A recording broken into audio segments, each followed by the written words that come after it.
Hello friends, welcome back to the money video guys and my YouTube channel guys. Today again we are going to talk about guys Infinix phone setting guys, and today video title is guys, how can we remove face lock in our Infinix phone device? Friends, we want to remove guys your face lock in your Infinix phone device. So how can we remove it? Today friends, I will show you, I will tell you guys. So before starting video friends, first of all go and subscribe the channel guys, click the bell icon, like the video. So friends, open your phone setting to remove guys your face lock. After on phone setting guys, we will scroll it and friends click on phone security setting, and friends you can see guys your face lock setting. We will tap here.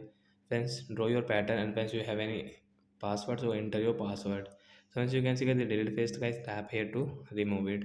So friends your face lock will remove guys. We cannot use this face lock guys. You can see we don't have face lock on lock screen, and friends you can see we can draw our pattern to unlock Infinix phone device. So that's it guys, thanks for watching the video guys. I hope friends understood how to remove face lock in our Infinix phone device. So bye bye guys.